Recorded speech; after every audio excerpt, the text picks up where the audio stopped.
Why Chinese President Xi's $93 billion personal megacity remains empty. Villages have been flattened to make way for it. It's been protected from floodwaters that destroyed tens of thousands of homes, and it cost tens of billions of dollars to build. Welcome to Xiong'an, the mega project that Chinese leader Xi Jinping has staked his legacy on. Located 60 miles outside Beijing, Xiong'an is designed to ease pressure on the overcrowded and congested Chinese capital of more than 20 million people. 7 years ago, all of this was cornfields and swamp. Today, it is a metropolis being built from scratch with a whopping price tag of $93 billion. It was built as a showcase for China's technological prowess and as a way to show off its urban progress to the world. In less than a decade, thousands of buildings have sprung up, including residential compounds, office complexes, luxury hotels, and At this point, they can't seriously be talking about ghost cities, right? Like, how many times has China done this at this point over the past decade, where they just like build an empty ass city out of nothing because they have centralized planning, and it's housing according to need and according to where they want to go. The Wall Street Journal Beijing correspondent also openly admits that this is for the additional needs because Beijing is becoming too overcrowded. They build this shit ahead of time and then they fill it, okay? It's so odd that we in the West have no way of comprehending governance of this sort, where they're like, I don't understand. What? Like, what's the profit incentive here? Like, what? Why are they building cities ahead of time? Like, it doesn't make sense. You should actually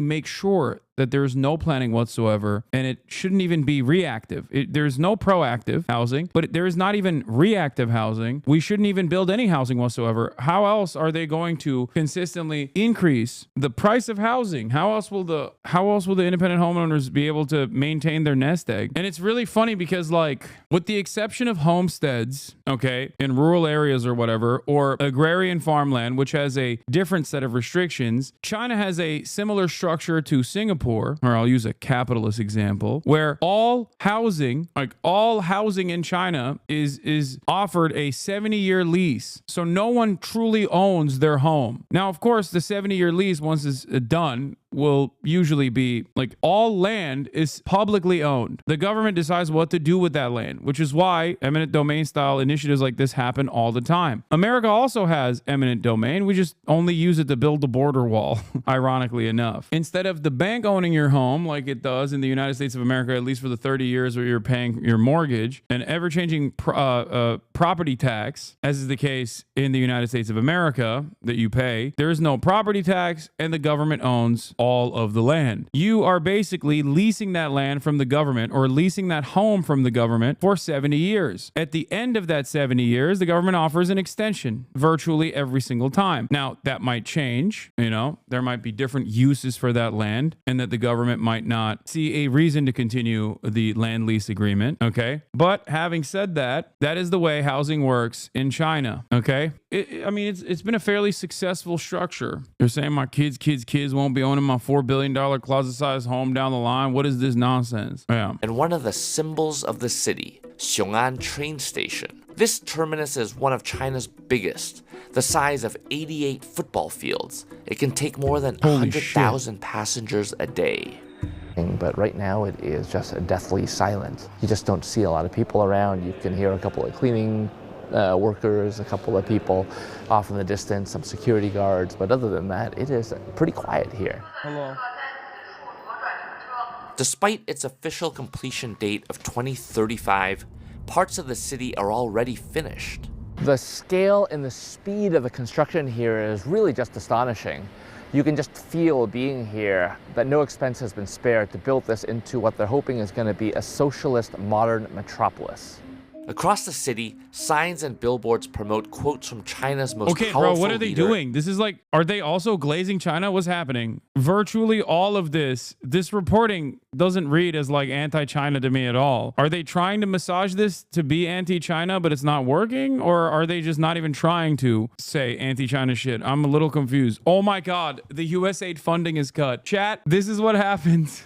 This is what happens when USAID funding is cut. Oh no.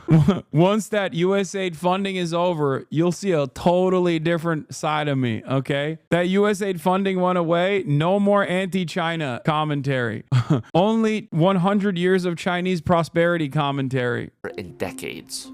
Basically what it says is that everyone should persist without giving up. Yeah, Wall Street Journal, Workers' Socialist Journal.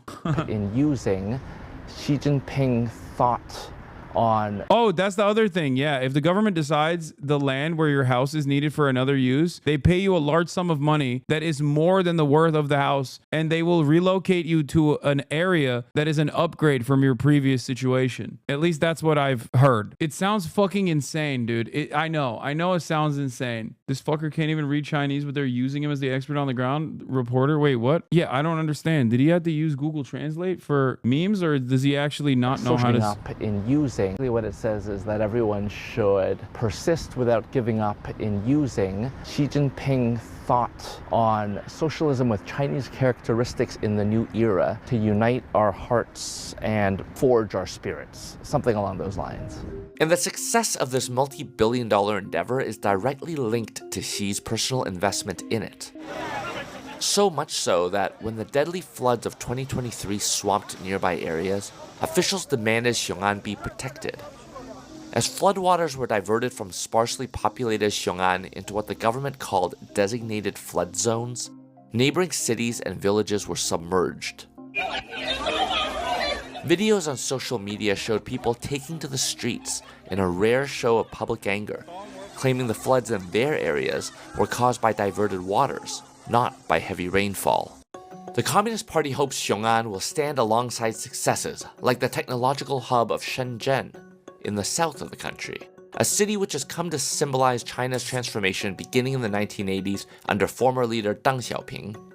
But unlike Shenzhen's disorderly and sprawling growth, the new city of Xiong'an is meticulously planned, with limits on which companies are welcome here, including the tech and space sectors which are actively encouraged to move into Xiong'an.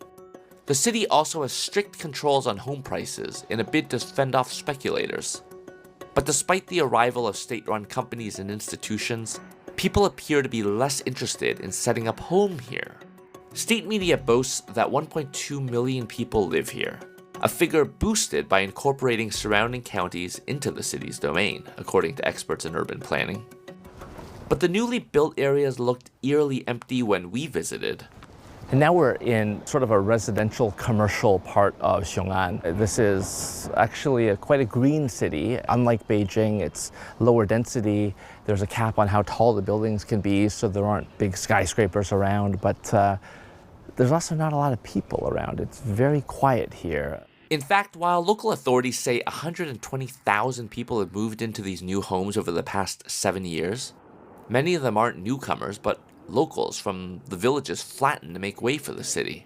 At least two of the people we spoke to were quite forthright about some of the... Yeah, I mean, they're still building right behind you, big dog. What do you mean? That's why they haven't moved people in yet, it seems. I don't understand what the purpose of this kind of commentary is when like virtually all of this kind of commentary with like ghost cities and whatnot end up causing people to think like, oh, it's so weird. China's so weird, man. Why the fuck are they building these like random ass cities like with no one living in them? And then people just assume that there are a bunch of these like mega cities that are empty. They only find out that the cities that they were pointing to as ghost cities are popping on TikTok, and then they're like, oh my god, a whole city is cheaper than a single rail line in Britain. In America, we do the opposite. We wait for people to come to a place first, then surprise, we still don't build houses, schools, hospitals, roads, etc.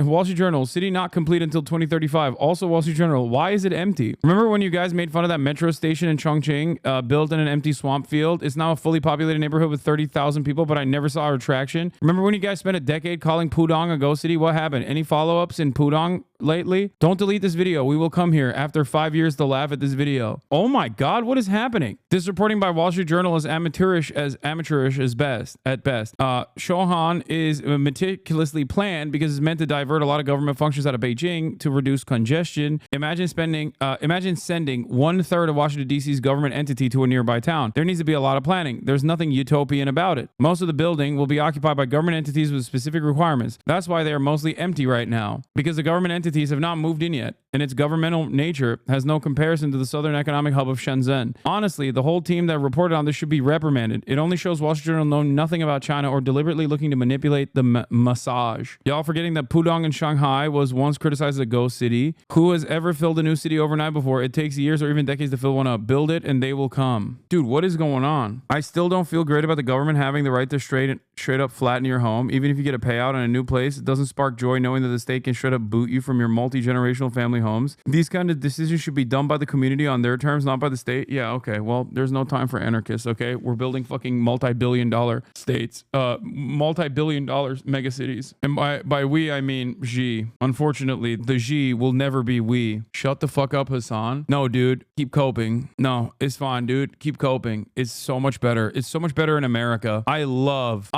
the American housing market. Also, America does eminent domain too, chatters. It's, it exists. They just do it to black neighborhoods, to bulldoze black neighborhoods and put a fucking highway system in between the black neighborhoods and the white neighborhoods. So, you don't really get to hear about it because who cares, You're forgetting that the CCP diverted flood water and killed hundreds of people to protect an empty city. I like that even the fucking Wall Street Journal didn't make this statement. They simply said that the speculation on the ground was that the flood water was diverted into nearby villages. They didn't say that they killed hundreds of people. You just made that up. Like, that's Wall Street Journal didn't even say that. You are just saying that. No, they were mad that the flooding happened in their villages, which is understandable. You just made that up, dog. This shit has been documented. Wait, what are you talking about? Wall Street Journal did not say that. What are you wait, what?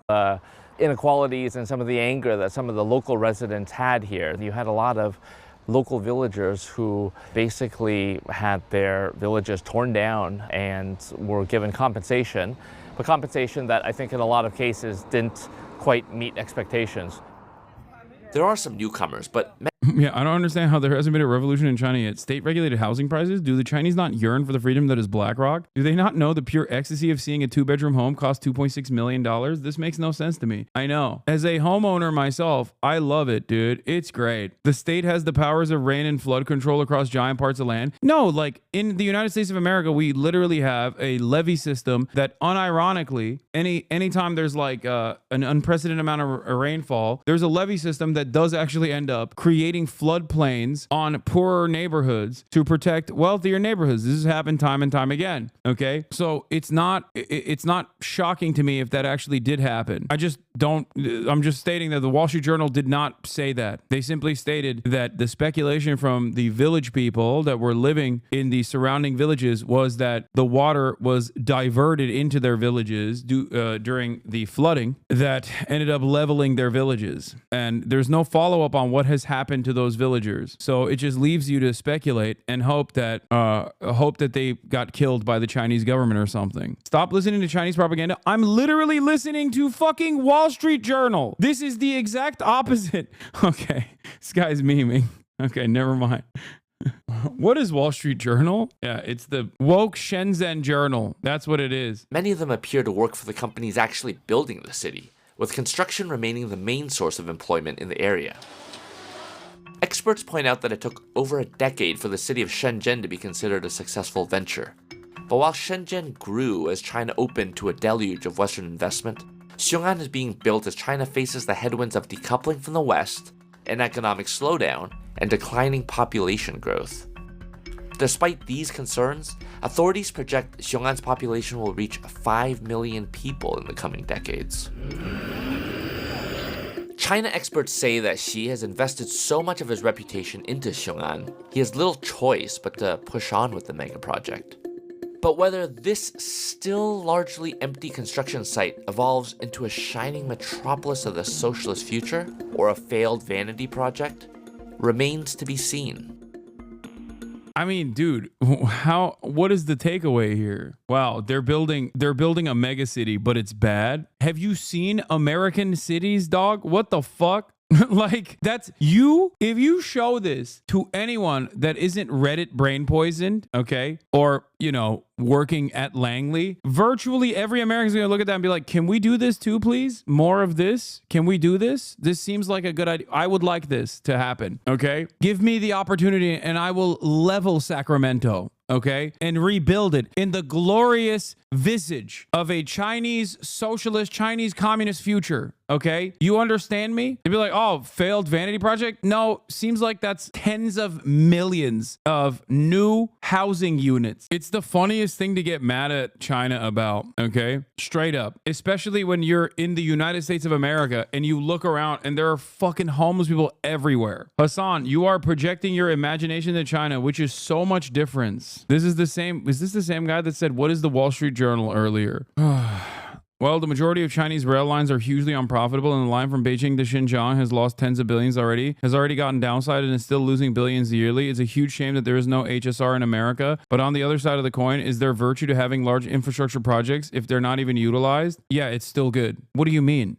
Snap out of it, okay? Unprofitable is not important. You know what's unprofitable? The United States Postal Service. It's one of the few remaining institutions that I will protect with my life, okay? BBC's glazing China now that USAID funding is cut. The rise of Chinese AI chatbot DeepSeek has taken the world by storm. But it's part of a wider trend. Chinese apps are rising up the charts around the world. TikTok, CapCut, Xi'an, Temu, to name a few. And it's not just on our phones. China is becoming... Yeah, you know what else is unprofitable, I guess, technically? The goddamn United States military. Or even highways. What are we talking about? Like, none of these things are profitable. It makes sense that they're not profitable. Who cares that they're not profitable? No one cares. You only think about it when it's like any degree of socialization taking place. It's ridiculous. I guess technically the military is profitable. Profitable to who, you might ask? The corporations that actually fund our beautiful, glorious military, the manufacturing that takes place. Like, stop. They're going to start slapping tolls on every interstate. I mean, look at Texas. Becoming dominant in many other areas of tech. Look at cars. It's overtaken the previous epicenters of motoring, selling more than any other country, thanks to hit electric car makers like BYD. A lot of this success comes from China being the world's biggest battery maker now too. And solar panels. China's responsible for an estimated 80 to 95% of the global supply chain. By 2028, it's predicted that 60% of the world's renewable energy will be generated in China. In drones too, China rules the skies. Next time you hear that buzzing above your head, there's a 70% chance. Yeah, America has quite literally shut off DJI now. They say it's military technology. So you can't even get DJI drones any longer in the United States of America, as far as I understand. It's a DJI drone made in the city. It's so funny because for the past decade, I've actively talked about how people misunderstand China and how China is not this shithole that Americans think it is. And now, especially with TikTok, people have the capacity to see China directly without the media massaging their attitude towards China. And more people are finally going, wait a minute, I thought these guys were living in mud huts. I thought their entire housing was built by tofu. What happened? It seems like they're building megacities and shit seems to be working fairly well. But for years and years, so many people yelled at me for saying this. They're like, you're glazing China, you're glazing China, you're glazing China, you're glazing China. I was not glazing China. I was simply offering the truth. I was glazing things that deserve to be glazed. I was glazing things that I wished we could have here in the United States of America. Of Shenzhen, 3 of the world's top 10 drone makers are Chinese. In the futuristic world of quantum computers, Chinese scientists publish more quantum-related research papers annually than any other country. And they're even ahead of the general leaders, the US, in some areas of quantum computing development. And it's the same picture in AI. Chinese AI firms now issue more patents than any other country.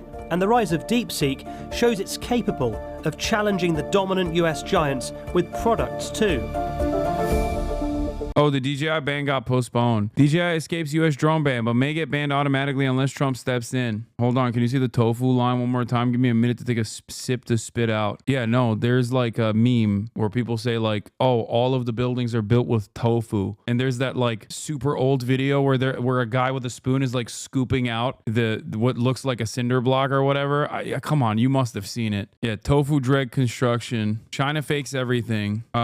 It's they're able to only build this because like it's you know, ramen substitutes. It's an expression. They don't literally use tofu. Americans think they use tofu. Still glazing China. You're just fine with a government that can black bag your ass and make you disappear if you speak ill on them. Shill. There has never been a point where I have defended any of the Chinese. First of all, unless you're Jack Ma, I don't think you need to worry about being black bagged. Okay, that's number one. Secondly, which by the way, can you fucking imagine? That's the other thing I wanted to talk about. Can you just close your eyes and fantasize for a moment that we have a competent Chinese style government here in the United States of America, and instead of the billionaires running their dick and balls through every orifice of the federal regulatory agencies, Elon Musk comes out and is like, yeah, you know what? I actually don't like the Consumer Financial Protection Bureau. And the next day he's gone. The next day, assets redistributed. He's sent off to a faraway land to toil away and to work on a rice farm, only to come back into public life once he is actively a contributing member, a productive member of society. Think about that. But in the United States of America, we have the exact opposite. They dominate every aspect of our lives. They can destroy whatever they want, and you can't do a single damn thing about it. And you have to sit there and say, please, sir, can I have some more? Please destroy me. I love being destroyed. It's my favorite thing. Oh. Yeah. Chatter's talking about black bag. 3,100 pro-Palestinian college student demonstrators were arrested under the Biden administration. The Trump administration is taking it one step further and talking about deporting people that have hurt the feelings of Israel. Oh my God. The Trump administration has so far deported 8,200 people that live and work on U.S. soil. Okay. The Trump administration, the first time around, was black bagging Black Lives Matter protesters. What are you talking about? Joni loves Chachi. Hassan loves China. Shut the fuck up, you soft-handed fast fashion West Hollywood POS. You're an internet rage bait parasite and your chat is no better. Hell yeah, brother. So how has China done all this? Well, it's all part of a long-term plan. In 2015, the Chinese government set out an ambitious project called Made in China 2025. It wanted to move away from being the world's factory for low-cost goods to a global tech leader responsible for its own supply chain of cutting-edge tech.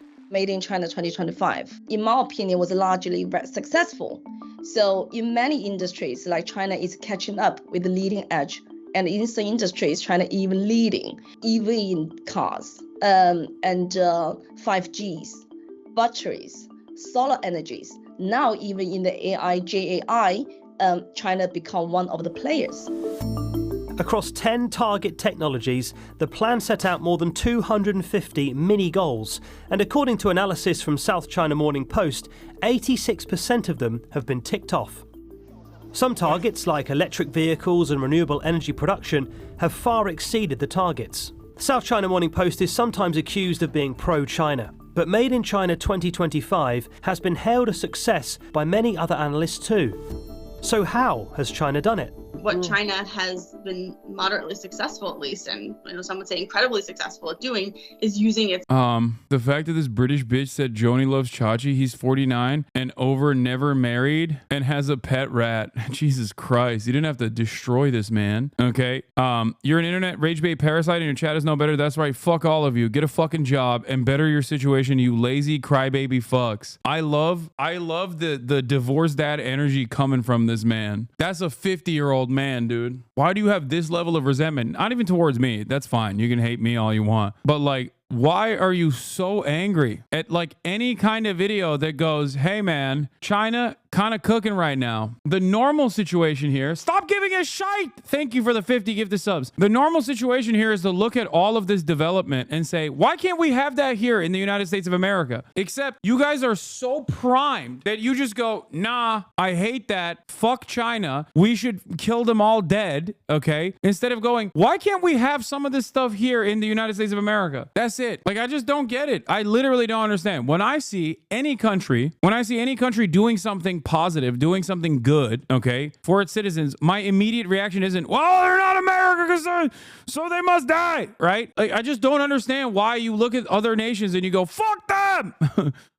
Why do you get so mad? Many cultural differences? No, it's not fucking cultural differences. It's definitely ideological differences. Vil Moragar, thank you for the 10 community gifted subs. We want the Americans to remain hostile and ignorant about China. We want them to think our buildings collapse every day. Our government is oppressive and tyrannical. Social credit is real. Slavery is legal. Child labor is everywhere. This will make the realization that we surpassed you more painful and violent. Jesus Christ, dude. Calm down. Also, I don't think you understand. When Americans come to that realization, the situation won't be good. They'll just nuke everyone. Like, I just feel like America, once it reaches that point, once it reaches the boiling point, is just going to nuke the world. They're not going to sit idly by and be and say, all right, you know what? We're like England now. We're going to have a prosperous exit from being the colonial superpower that blew a 13 colony lead. Okay. That's not going to happen, even though England didn't, go out without a fight either. But I think it's just going to be like, no, we're breaking the table altogether. If we can't be the dominant force on this board, we're just going to break the table. Terrifying stuff. It's sort of state-backed capitalism system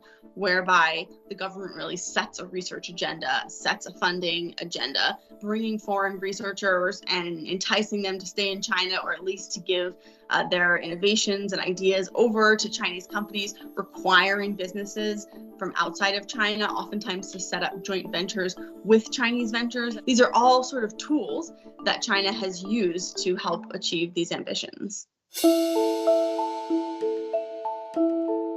According to US Congress research, the Chinese government planned to raise or spend $1.5 trillion on grants for research, development, or buying foreign companies. According to the report, more than $627 billion had been spent by 2020.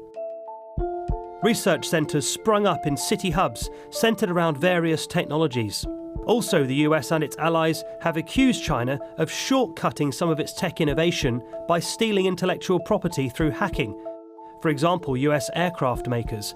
China has always denied this.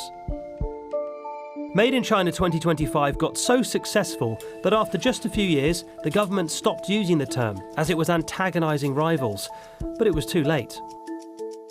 Over the years, the West have imposed restrictions and sanctions on China regarding sensitive technologies.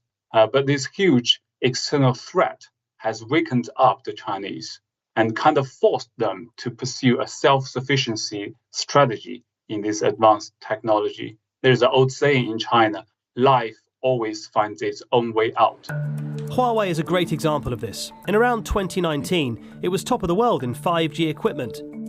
It had a huge market share in mobile phones too. All of that took a major hit though when the US led widespread sanctions against the company, citing national security concerns around spying. Huawei's market share shrank, and it couldn't get the microchips it needed to keep innovating. But it pivoted into microchip manufacturing, and is now a major player in that too. In 2023, it released a phone with a microchip far beyond what the rest of the world thought was possible for the company or the country. A similar situation happened with the viral new chatbot DeepSeek. The firm says it couldn't get the most powerful chips to train its models, so it says it made do with older ones and innovated new techniques. They built the impressive bot for far less money with far less kit. For the US, it came as a shock. DeepSeek AI from a Chinese company should be a wake-up call for our industries that we need to be laser focused on competing to win. TikTok too has taken the West by surprise. It's the first non-US social network to succeed in the last 10 years. Its enormous success is under the spotlight though, and under threat from potential intervention by the US on national security grounds. But Xi'an and Temu are proving worthy challenges in e-commerce now too, thanks to combining China's cheap goods with innovative app technology. But China hasn't succeeded in all its 2025 goals. It's still years behind other countries in chip making, with progress set to get even worse thanks to more sanctions and controls. Plus, the US government and private firms are throwing hundreds of billions of dollars into staying ahead in chip tech. This increased research and development. Losing competition equals national security concern. Sometimes they don't even lie about that. They do openly say a loss in the global marketplace or a loss in our competitive status as the number one dominant force in the global marketplace is a national security concern. They will openly say it sometimes. Development funding is going to ensure the United States leads the world in the industries of the future. And in January, the US celebrated a commitment from tech giants to invest a potential $500 billion into infrastructure. I think the funniest thing about DeepSeek is also that it's like not paywalled.